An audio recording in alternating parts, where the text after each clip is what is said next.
Mymensingh medical college হাসপাতালে প্রতিদিন গড়ে ২০ থেকে ৩০ জন মানুষ আসছে করোনা পরীক্ষা করতে। এ পর্যন্ত ১৪১ জনের পরীক্ষায় ১৭ জনের করোনা শনাক্ত হয়েছে। ইতিমধ্যে করোনা ডেঙ্গু রোগীদের চিকিৎসা দিতে প্রস্তুত ময়মনসিংহ মেডিকেল কলেজ হাসপাতাল। রুবায়েত বাপ্পির প্রতিবেদন, জানাচ্ছেন মোহাম্মদ ওয়ালিউল্লাহ।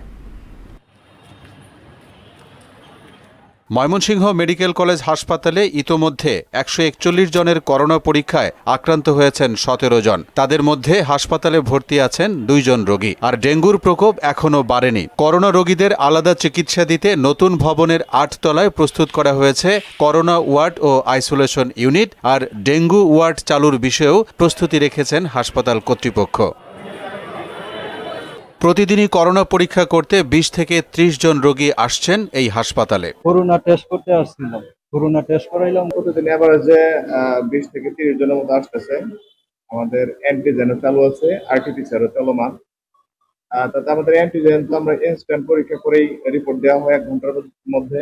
করোনা রোগীদের চিকিৎসা দিতে প্রস্তুত বলে জানালেন হাসপাতালের সিনিয়র স্টাফ নার্স মিহিরা সুলতানা। আমাদের কোভিড ইন্টেনসিভ কেয়ারও আছে, কোভিড আইসোলেশন ওয়ার্ডও আছে। আমরা মোটামুটি প্রিপেয়ার আছি কোভিড পেশেন্টদের সেবা দেওয়ার জন্য। করোনা ও ডেঙ্গু চিকিৎসার জন্য সব ধরনের প্রস্তুতি নেওয়া হয়েছে বলে জানালেন এই মেডিসিন কনসালটেন্ট। সচেতন থাকতে দিলেন বিভিন্ন পরামর্শ।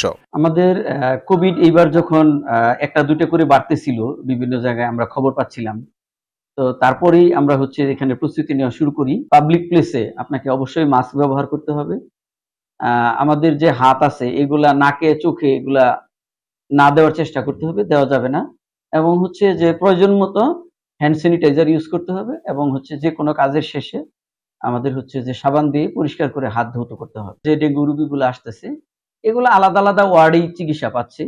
যদি ডেঙ্গু রোগীর সংখ্যা আরো বাড়ে তখন আমরা তাদেরকে এক ওয়ার্ডে নিয়ে এসে এক ছাতার নিচে চিকিৎসা দেব। মহামারী আকার রোধে ডেঙ্গু ও করোনা থেকে বাঁচতে সবাইকে আরো সতর্ক হওয়ার আহ্বান জানিয়েছেন চিকিৎসকরা। মোহাম্মদ ওয়ালিউল্লাহ, মোহনা সংবাদ।